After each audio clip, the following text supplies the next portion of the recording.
en s'appelant The Cook. Germain, oui. Je m'appelle Joël Pelletier. The Cook, c'est parce que j'étais en Angleterre. Ah. Alors c'est un surnom. C'est comme si on disait de toi Zocon, tu vois. Germain est pas plus con que vous. Je m'appelle Marguerite, avec 2 T.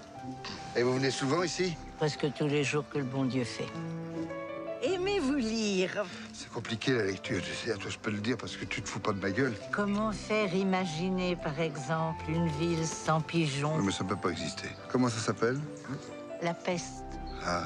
D'Albert Camus. Albert? Ah bah c'est comme mon grand-père.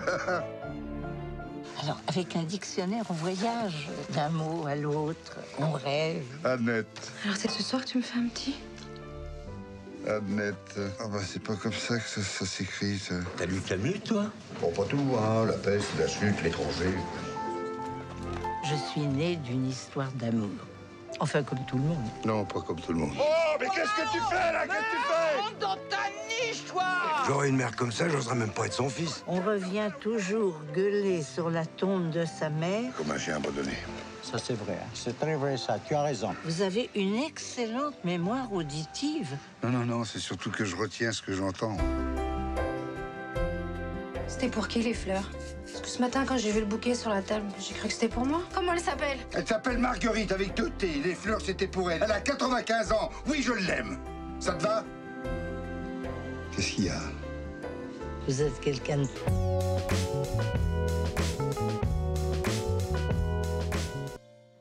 Saludos desde Caracas, República Bolivariana de Venezuela, territorio libre de analfabetismo, a los libreros mediáticos que sintonizan La Librería Mediática, un programa en el que los libros y la televisión tienen mucho que ver, un programa en el que los lectores de todas las edades son protagonistas.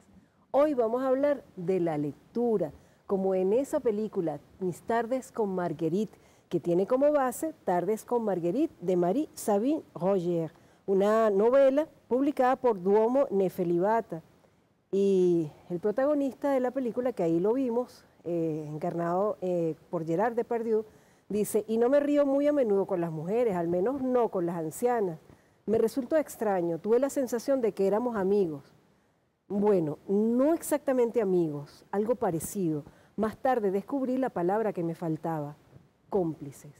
Una persona sencilla, a quien los libros se le habían negado, quizás creía que no era una persona de libros y resultó entender de la lectura que había que ser cómplices de los libros, y a esa señora, a esa Marguerite, también la sentimos como alguien que sabe buscar en cada lector qué es lo que le gusta, qué es lo que lo atrapa, así como haces tú, Carlos, con tus alumnos cuando en esos talleres de lectura, en esos círculos de lectura, tú vas pensando qué puede ser lo que le atrape a cada uno.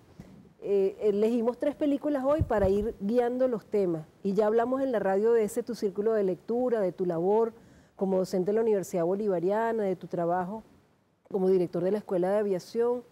¿Qué te parece esa palabra que el personaje de Tardes con Marguerite usa, cómplice, para relacionar el promotor de lectura con el lector en potencia?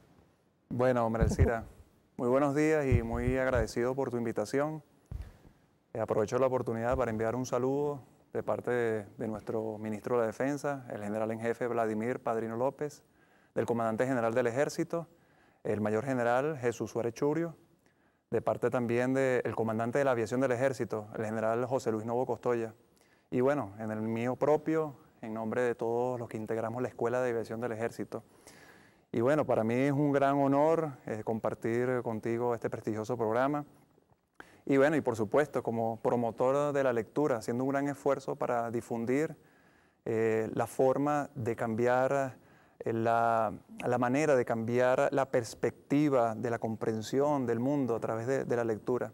Y bueno, en la Escuela de Aviación del Ejército hemos hecho un gran esfuerzo en desarrollar un círculo de lectura en la cual, bueno, cada uno de los profesionales que son plaza de este Instituto Educativo del Ejército Bolivariano, bueno, hacen un gran esfuerzo para, bueno, para tratar de calar, de lograr ese amor por la lectura, y por supuesto, progresivamente hemos observado ciertos alcances en los cuales los propios profesionales manifiestan su satisfacción de descubrir un nuevo mundo a través de la lectura. Y bueno, y con respecto a lo que me mencionas de la complicidad, ciertamente aquellos que somos amantes de la lectura, ¿no? Bueno, hacemos esa labor de tratar de atraer, ¿no?, a otros en este magnífico mundo que pareciera que fuera infinito, ¿no?, de poderse transportar a muchas dimensiones, a muchos mundos, o profundizar a algún tipo de conocimiento específico, ¿no?, que uno se incline o esté atraído. Porque el lector es como muy generoso, el lector está tan feliz leyendo que quiere que todo el mundo esté feliz y todo el mundo lea, y eso es lo que un promotor de lectura tiene que transmitir, ¿verdad? Sí, así es una forma de goce, ¿no?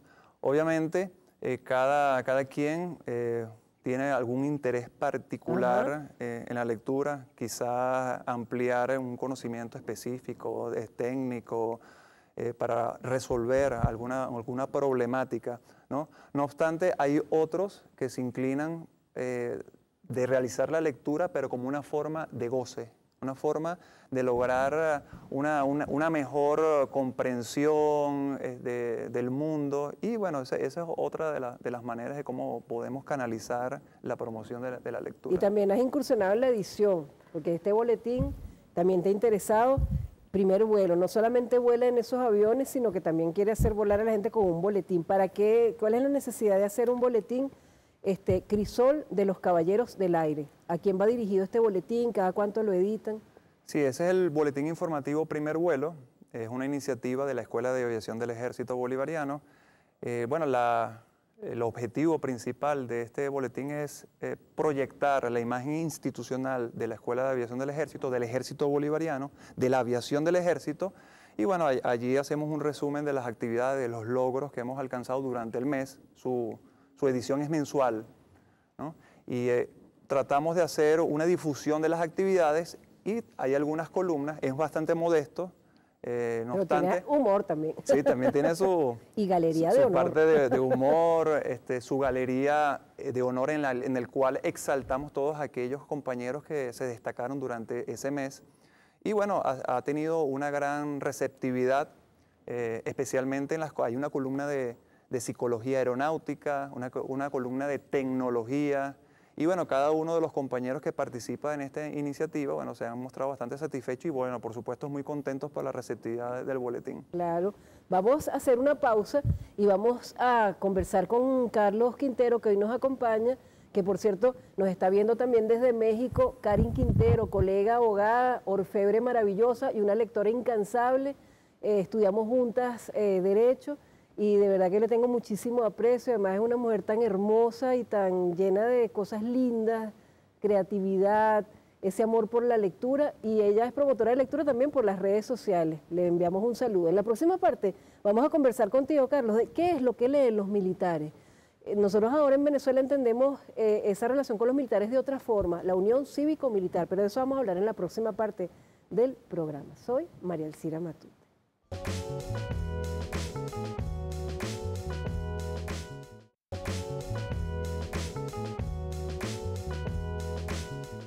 Bueno, ya hacemos un programa de unión cívico-militar. Los libros y los militares tienen mucho que ver. Vamos a saber qué es lo que les interesa a los militares. Por supuesto que leen de todo, pero habrá temas específicos y libros básicos que deben tener como una lectura a la cual volver siempre. Y hoy estaba dándome cuenta yo que es un día especial porque un 21 de junio de 2005 grabábamos el piloto de la Librería Mediática, el primerito programa de la Librería Mediática, y ya vamos rumbo a los 14 años al aire ininterrumpido. Somos como la revista Tricolor, que acompañamos nosotros el aniversario número 69, y como dice aquí, va hacia los 70 años. En la edición de mayo nos mencionaron, en la de junio también, lo agradecemos, porque Tricolor es parte de todos nosotros, y también los militares seguramente muchos se formaron leyendo Tricolor, que cuando me preguntan dónde la conseguimos, se consigue en todas las escuelas, va llegando poco a poco a todas las escuelas y se descarga gratuitamente en la página del Ministerio de Educación. Pero a ver, ¿qué es básicamente lo que debe tener como una lectura realizada y a la que debe volver, la que debe releer, estudiar un militar? Bueno, generalmente los militares incorporan en los pensum de estudios de sus academias varios clásicos, ¿no?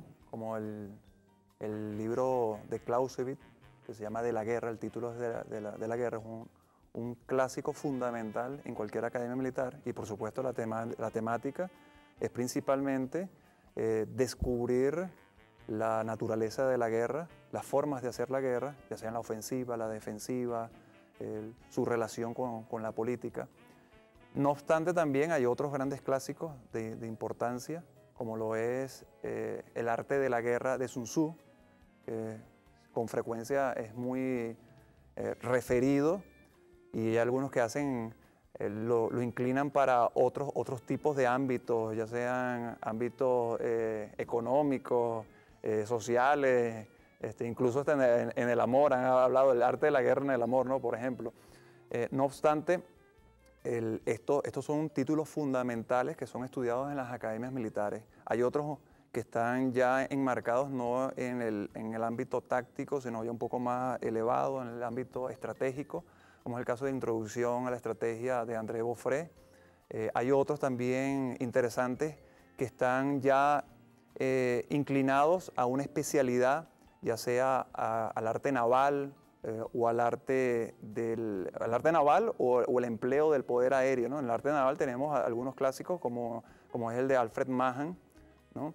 En el caso del aire, del poder aéreo, hay un título, una obra que se denomina El dominio del aire, de Giulio Duet, ¿no? Que es un italiano que en la década de los 20, por supuesto, después de haber transitado por la Primera Guerra Mundial, percibió el valor que tenía el arma aérea.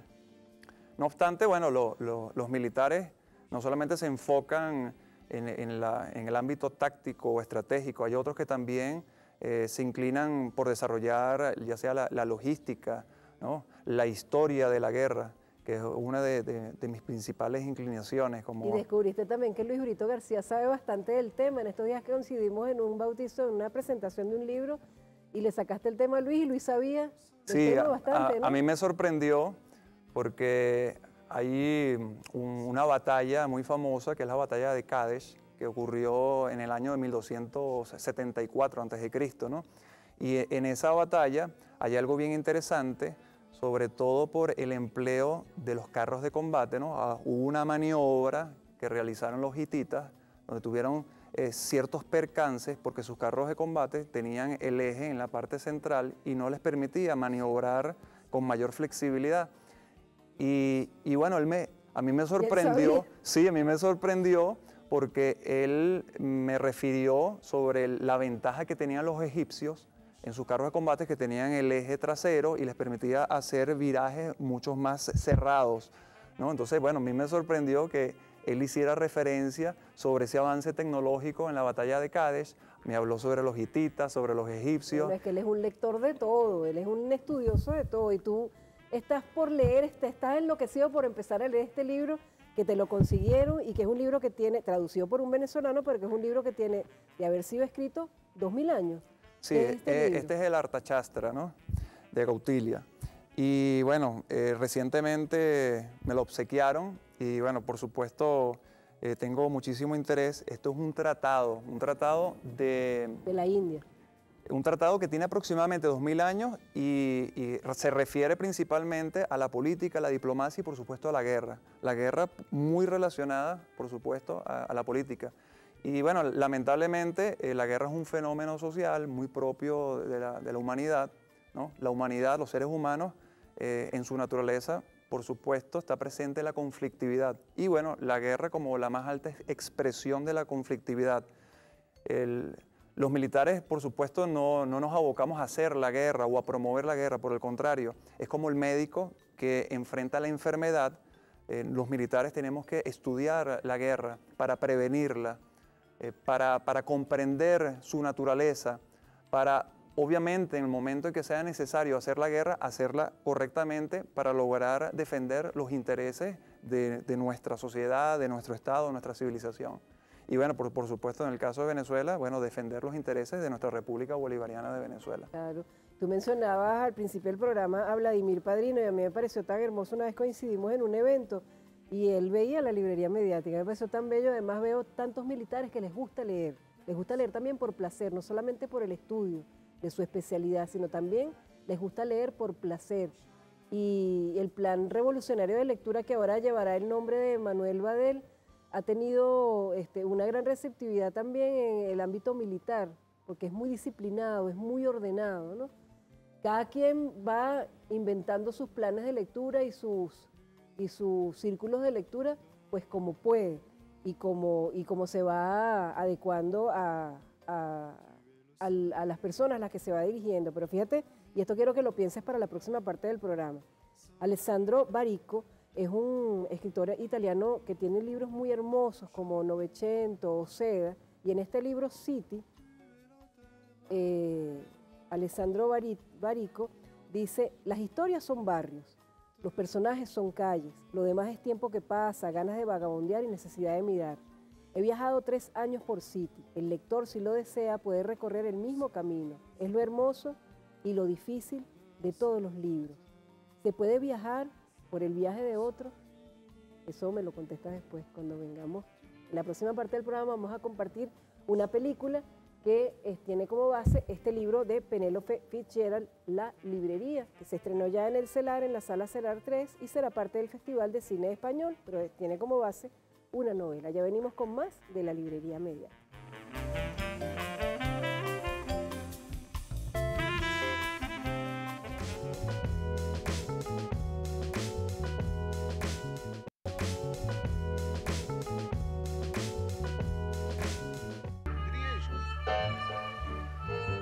Cuando leemos una historia, la habitamos.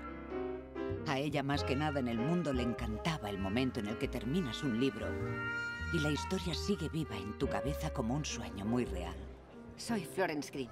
Soy la que va a abrir la librería. Acaba de instalarse en Old House. ¿Usted sola?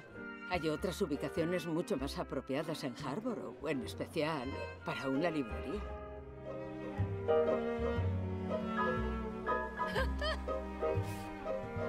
Apreciada señora, nos está haciendo un gran honor. Si considera valiosa alguna novedad literaria, le ruego que no dude en enviármela. Mi primer cliente. Apreciado señor Brandish, le adjunto un ejemplar de una novela que acaba de publicarse. ¿Cree que es un libro adecuado para venderlo en mi librería?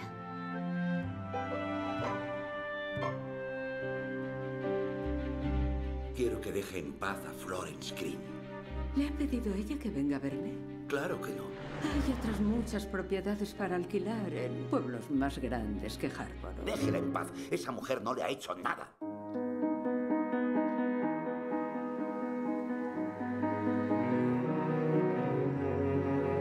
Lo que más valoro en los seres humanos es la única virtud que comparten con los dioses y con los animales: el coraje. Y usted, señora Green, posee esa cualidad en abundancia. Dios, qué idea más horrorosa.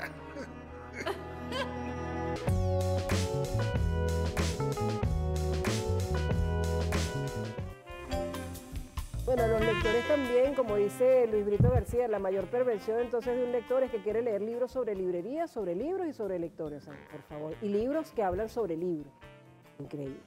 Entonces, esta película es muy interesante, ha estado en la cartelera de directoras, porque la directora de la película es Isabel Coixet, de España, y hay un ciclo en el CELAR 3 en la que ha estado incluida, y Impedimenta la ha publicado en España, y Penélope Fitzgerald la escribió pues hace ya algún tiempo. Es una película que también habla de la maldad gratuita, como esa película que tú me mencionabas, La Mejor Oferta, que son películas que tú dices, la ambición, la maldad, el querer poseer todo y no dejar que nadie tenga nada, ¿no?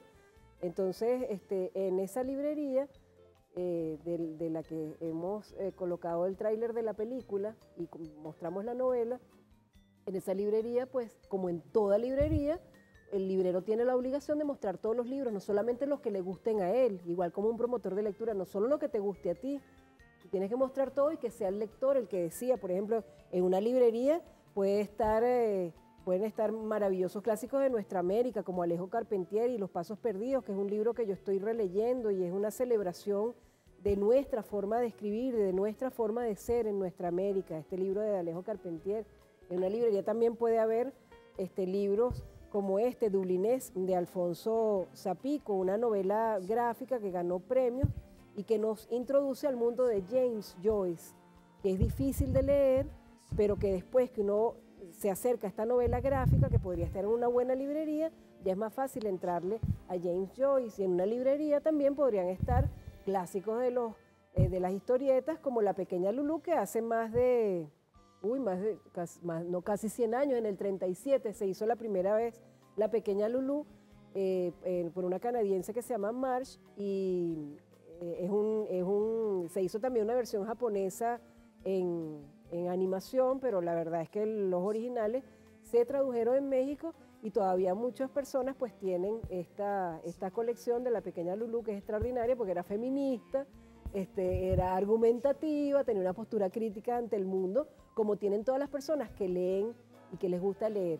Tú decías que también, ahora en el corte me decías que también hay unos libros más actualizados que los militares deben revisar, y también los civiles, porque también los civiles pueden estar curiosos ante esos temas y les puede interesar cuáles son esos libros más actuales. Sí, por supuesto, también el ámbito civil debe también consultar este tipo de bibliografía, porque la guerra, ¿no?, y la diplomacia están estrechamente relacionadas, ¿no? El gobierno, la guerra, la diplomacia, todos estos temas están muy relacionados. La estrategia. Sí, la estrategia, lo táctico, lo logístico, lo técnico, lo tecnológico, todo eso tiene una estrecha relación. Y hay unos títulos, unas obras que generalmente recomendamos en la Universidad Militar Bolivariana, como lo es Las Nuevas Guerras de Mari Kaldor, La Transformación de la Guerra de Martin Van Crevel, que son obras mucho más actualizadas en relación a la naturaleza de la guerra y cómo se ha ido transformando la guerra por las múltiples teorías que tratan de desentrañar lo que está ocurriendo en los conflictos actuales. Entonces, estas dos obras, tanto Las Nuevas Guerras de Mari Kaldor como La Transformación de la Guerra de Martin Van Crevel, por supuesto nos dan ciertas luces para poder comprender qué es lo que está sucediendo en la actualidad y en los conflictos bélicos, que lamentablemente, lejos de disminuir la incidencia de los conflictos, es lo contrario, se han ido multiplicando. Entonces, estos dos libros, por ejemplo, en el caso de Martin Van Crevel, él hace un cuestionamiento sobre la teoría clausewitziana de la guerra, especialmente en este enfoque de la Trinidad clausewitziana, de lo que es el pueblo, el gobierno y su fuerza armada, la relación que hay entre estos tres factores. Entonces él hace un cuestionamiento sobre la aplicabilidad de estos elementos que, por supuesto, Clausewitz desarrolló en función a su análisis en las guerras napoleónicas en el siglo XIX, ¿no? Sí, que para Clausewitz, ¿no?, fue un gran desconcierto haberse visto en una gran derrota por parte de Napoleón, y él se enfocó en hacer un análisis de la forma de accionar de Napoleón. La obra de la guerra se editó póstumamente, ya que Clausewitz falleció aproximadamente en el año 1832, y su viuda recogió todos estos escritos, los editó y los presentó, y varios años después, aproximadamente unos 50 años, durante la conflictividad franco-prusiana, ¿no?, todos los líderes de los pueblos germánicos, ¿no?, principalmente liderados por Prusia, ellos lograron recoger estas enseñanzas de Clausewitz y lograron el éxito, ¿no?, con la unificación alemana durante finales del siglo XIX. Entonces, Van Crevel hace un cuestionamiento sobre esas teorías de Clausewitz para comprender la naturaleza de la guerra. Sí, es increíble, el mundo de los libros es tan amplio, tan grande, tan inmenso. Por eso es que este autor, Alessandro Barico, dice, viajamos en los viajes de otros libros, y la protagonista de la librería decía que los libros se nos van quedando dentro, los vamos haciendo nuestros, y Mircea Cartarescu, lo decíamos en un programa anterior, el rumano que yo estoy leyendo, dice que leemos y leemos hasta descubrir que todo lo que está en los libros lo teníamos nosotros dentro de nosotros, y los libros nos ayudan a descubrirnos a nosotros mismos. A comprender las realidades. El mundo, ¿no? A comprender el mundo. En este caso, estos libros de la guerra, en el caso de Mari Kaldor, ella hace un análisis de las guerras de Yugoslavia, y por supuesto fue una gran sorpresa para el mundo, todo aquello que se creía superado y que lamentablemente ocurrió durante las guerras en Yugoslavia. Ella hace ese análisis no solamente la desintegración de este Estado nacional, que era una federación, y cómo se dividió, se fragmentó, pero especialmente todos aquellos sucesos que ocurrieron y el análisis de esos sucesos. Ella hace su enfoque en su trabajo está basado en el cuestionamiento de los cambios que ocurrieron en los métodos de lucha, los cambios que ocurrieron en los objetivos de la guerra y, además de eso, la forma de financiación que también tuvo importantes cambios.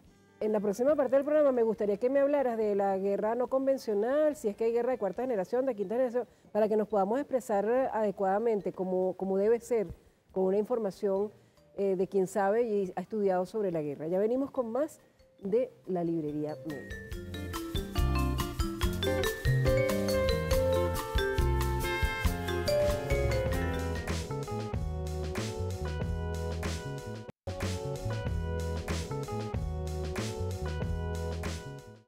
Tenemos pendiente traer acá a la gente de Editorial Hormiguero, que ya pasaron por la radio y disfrutamos muchísimo.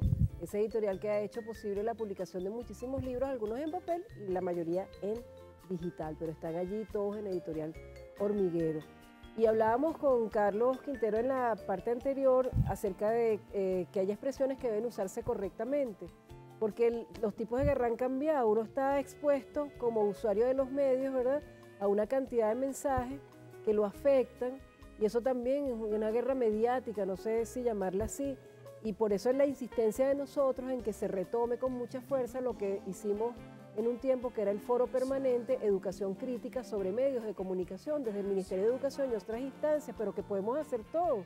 Ese Foro Permanente lo podemos tener todos tratando de tener una posición crítica ante el mundo, porque somos bombardeados de mensajes que muchas veces son noticias falsas con apariencia de verdad, que muchas veces son manipulaciones, que muchas veces son mensajes que nos afectan psicológicamente. Y yo quisiera saber si eso tiene que ver con esa guerra no convencional o lo que han llamado, que parece que no está bien dicho, a lo mejor yo hasta lo he usado, guerra de cuarta generación. ¿Cómo es eso? Y bueno, la propuesta teórica de la guerra de cuarta generación lo desarrolló un historiador norteamericano que se llama William Lynn en compañía de 4 oficiales de las Fuerzas Armadas norteamericanas, en las cuales, y bueno, ellos hacen una aproximación de cómo ha evolucionado la guerra. Obviamente, si hablamos de una cuarta generación, hay 3 generaciones previas. Entonces, ellos establecen una periodización, ¿no?, de cómo la guerra ha ido evolucionando. Una primera fase, o generación, como la denominó William Lynn, que es de 1648 hasta 1860, con la invención de la ametralladora. Bueno, él se refería de que el campo de batalla era pequeño, era organizado, habían los grados, y había principalmente, se caracterizaba principalmente por el orden.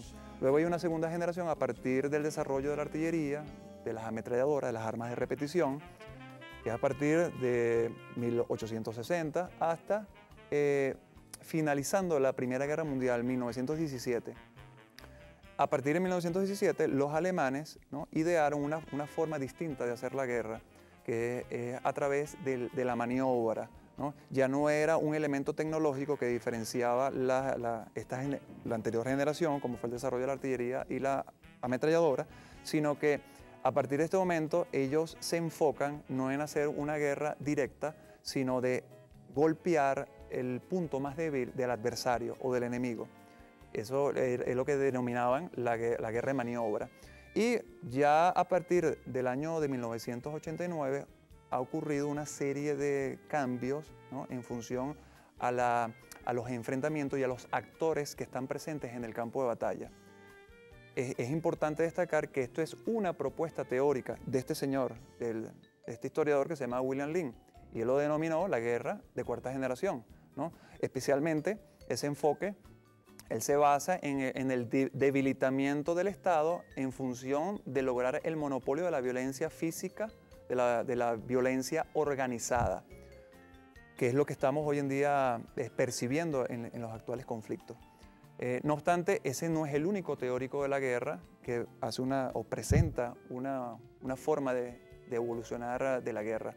Hay otros teóricos, como el que mencioné anteriormente, de la obra La transformación de la guerra, Martin Van Crevel. Él habla de la guerra no trinitaria y de la guerra trinitaria. Y él se basa con un trabajo mucho más sólido, más profundo desde el punto de vista académico, en que la guerra ha cambiado especialmente porque la idea también del Estado se ha ido debilitando, ¿no? Similar a la propuesta de William Lynn, pero principalmente porque estos tres elementos que Clausewitz mencionaba, como era el pueblo, el ejército y el gobierno, algunos de esos elementos en las guerras actuales se ha ido debilitando y ocasionalmente no están presentes.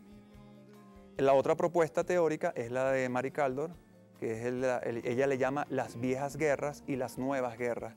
Y más o menos su concepción también muy bien fundamentada, con una solidez también académica, está también basada principalmente en lo que había mencionado en el anterior segmento, que era los cambios en los métodos de lucha, ¿no? Ya la guerra no se hace a través del uso de tanques, o no es la tendencia generalizada. O no es la única sí, forma. No es la tendencia generalizada, como muchos todavía tienen esa percepción de un conflicto bélico como lo fue el de la Primera y Segunda Guerra Mundial, ¿no? Esos grandes movimientos de tanques, de aviones, de artillería. La guerra hoy en día es distinta. Hay otros actores presentes en el campo de batalla, hay otros intereses, ¿no? Y en esa gran cantidad de actores presentes en el escenario de guerra, no solamente son los Estados nacionales con sus fuerzas armadas, que son el instrumento, ¿no?, para lograr la garantía de esos intereses, sino que ahora hay otro tipo de actores que pueden ser grupos paramilitares, grupos que buscan principalmente un interés económico, ¿no?, ya sean traficantes de armas, traficantes de piedras preciosas, traficantes de materiales extraños, ¿no?, que pudieran ser algunos de los actores, y por supuesto una gran tendencia de multiplicidad de ejércitos privatizados, que es otra modalidad. Como te mencioné, eso son varias teorías para poder comprender qué es lo que está sucediendo en los actuales conflictos. No obstante, las Fuerzas Armadas norteamericanas han desarrollado una doctrina que se llama la guerra no convencional, y ellos han publicado unos manuales, ¿no? Y ya ellos vienen eso trabajando desde principios del siglo XXI, ¿no? Esa nueva modalidad de lucha, porque los norteamericanos se han percatado de lo costoso y lo difícil que es el enfrentamiento directo de una fuerza armada contra otra fuerza armada.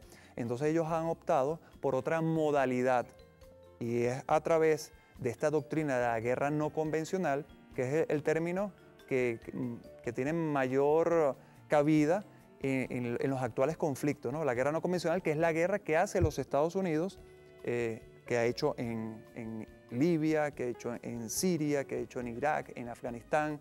Es esa forma de hacer la guerra que no es directa, es indirecta, es a través de terceros, ¿no?, que es la nueva modalidad, no es con el uso de armas nucleares o armas de gran envergadura, de tanques de guerra, porque no se observan ese tipo. Y justificándose en falsas premisas, además, ¿no? Por supuesto, no solamente es el cambio de los métodos del combate, sino también abarcando otras dimensiones.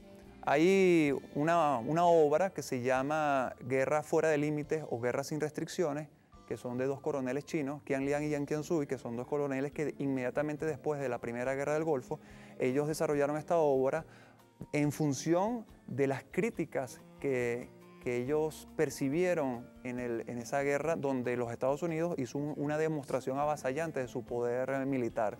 Entonces ellos recogieron allí, por supuesto, los errores y bueno, tratando de hacer una propuesta para el Ejército Popular Chino para enfrentar esa capacidad abrumadora que tienen o que tenían las Fuerzas Armadas norteamericanas.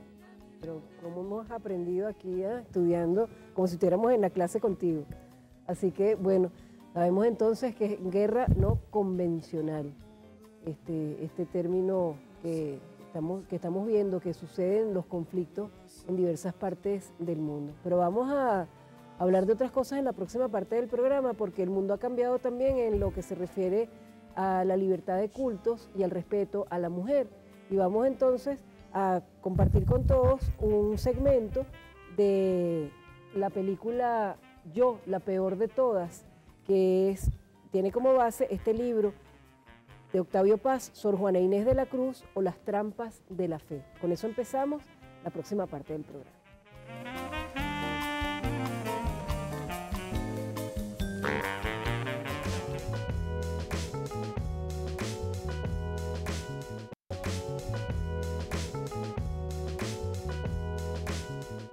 Teníais que explicarme ese desatino, padre Miranda. Empujáis a una penitente por un camino para el que no está preparada. Y lo que es más, confiáis en el buen juicio de una mujer. Ah, al fin lo ha dicho el señor arzobispo. Si no fuera mujer, nada importaría. Ni siquiera mis atrevimientos teológicos. Dios no creó a la mujer para filosofar.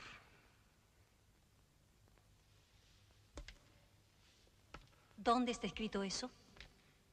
¿Qué revelación particular habéis tenido, ilustrísima, que os autorice a excluir a las mujeres del conocimiento? ¡Basta! No he venido aquí a escuchar las impertinencias de una pobre bastarda. ¿Qué decís? Que Dios tenga piedad de vos. ¡Esperad! ¡No os vayáis! Las mujeres somos distintas, es cierto. Tenemos otro olor, otra forma. Oled y admitidlo. Oled, somos el diablo para vos, ¿verdad?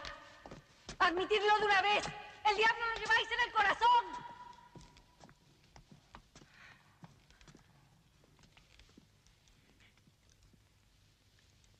Búscate otro confesor, hija mía.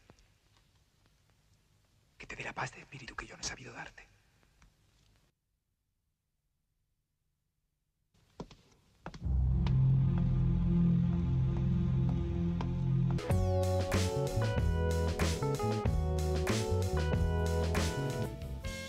Bueno, esta película fue dirigida por María Luisa Bember, una excelente directora que existió en Argentina, excelente. Y la protagonista Asunta Serna.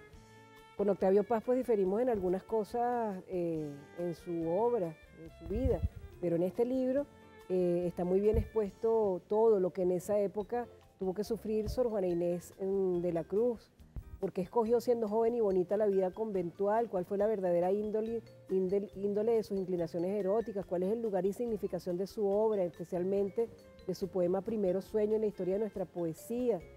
Él dice que el fin de Sor Juana le recuerda, Octavio Paz lo dice, el destino en nuestro siglo del intelectual libre en las sociedades dominadas por una ortodoxia y regidas por una burocracia. Afortunadamente las cosas han cambiado, como decimos. Libros muy fuertes, de crítica muy fuerte, como el de León Moraria, que nos regalaron el compañero Peñalosa y Marlene Montilva, y lo trajeron de Mérida, Creencia y Barbarie, que defiende a ultranza el Estado laico y que se llama Creencia y Barbarie, no podría haber circulado en Venezuela jamás en la época de Sor Juana Inés de la Cruz. Lo habrían colgado, lo habrían quemado, la Inquisición.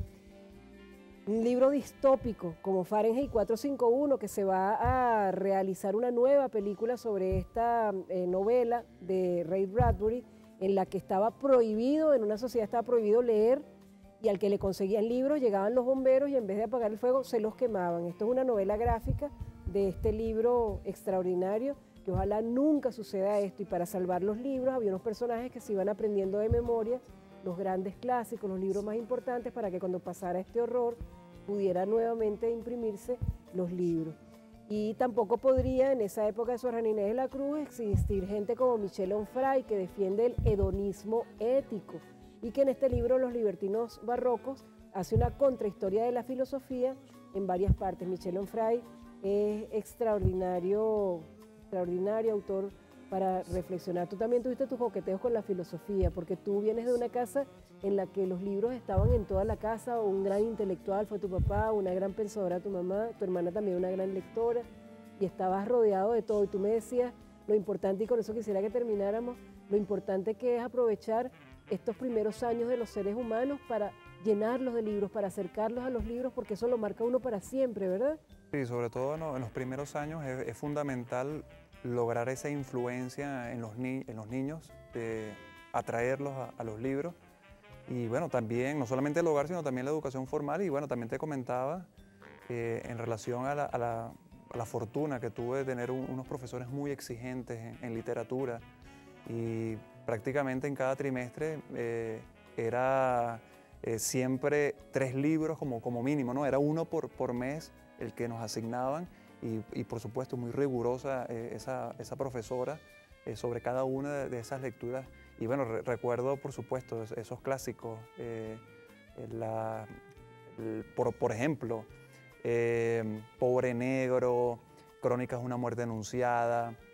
Recuerdo por sobre todo El túnel, Sobre héroes y tumbas, que eran libros que me marcaron, Metamorfosis, ¿no?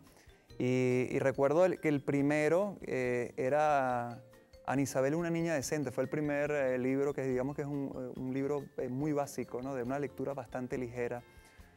Pero yo creo que uno de los que más me marcó fue Un mundo feliz de Aldous Huxley, que es parte del que tú habías... Sí, está muy relacionado a esto que llaman la trilogía distópica, ¿no? En la cual está incluida Fahrenheit 451.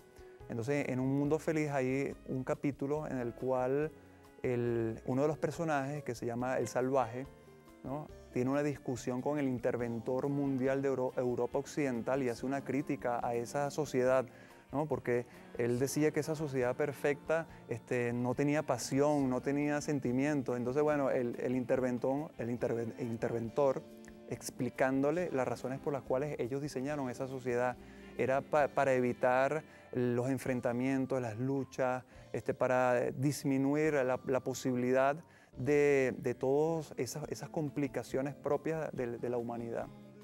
Sí, qué increíble, ¿no? Es impresionante la lectura. Yo también, y con eso terminamos, yo también le agradezco mucho a mi profesora de literatura de tercer año de bachillerato. Creo que era cuando uno lo enfrentaban allá en la literatura de nuestra América, ese boom de la literatura latinoamericana. Nosotros más o menos tenemos la misma edad, yo soy un poquito más viejita que tú, pero más o menos era lo que se estaba haciendo en esa época de la educación. Y recuerdo haber entrado al salón, a mí nunca me mandaron a leer, y a mí me gustaba que me leyera en voz alta, y me gustaba leer en casa, también había muchos libros, mi mamá maestra, mi papá gran lector, pero recuerdo en tercer año de bachillerato la profesora diciéndonos: les voy a decir para que lean un libro, 100 años de soledad de Gabriel García Márquez. Es un libro que ustedes nunca, algo parecido ustedes nunca lo han visto, nos dijo ella. Ustedes, además, todo lo que sucede ahí es posible. No cuestionen nada, disfruten esa lectura. Entonces, ¿cómo nosotros no íbamos a leer eso? ¿Verdad? Actuaba como Margarita. Sí, parecido, una ¿no? buena promotora de lectura. Sí. Así que hoy compartimos con un buen promotor de lectura, un gran lector, con quien hemos compartido ya varios momentos en nuestros programas. Gracias a José Negrón Valera por haber hecho este contacto, y a Carola Martínez de Misión Leer y Escribir, que también lo conocimos a él por el programa Leer y Escribir es Divertido, que retoma una nueva temporada próximamente en Alba Ciudad, la emisora del Ministerio del Poder Popular para la Cultura. Tuvo una hermosa época en Cantaguárico y ahora se va para Alba Ciudad, Misión Leer y Escribir, con Leer y Escribir es Divertido. Así que un saludo a Carola, a Walmer, a Liliana y a toda la gente de Misión Leer y Escribir, colectivo del que nosotros también somos parte. Despide tú como quieras, antes de que yo diga la despedida de siempre. Bueno, por supuesto, agradezco esta invitación, es un gran honor para mí. Y bueno, es necesario hacer esa cruzada de difundir la lectura, de lograr ese amor por la lectura, y especialmente para profundizar en el conocimiento y especialmente no solamente el conocimiento, sino para comprender ese entorno, nuestro entorno, nuestros semejantes, el mundo que nos rodea. Por eso los invitamos a leer siempre, a leer de todo. Hasta el próximo programa.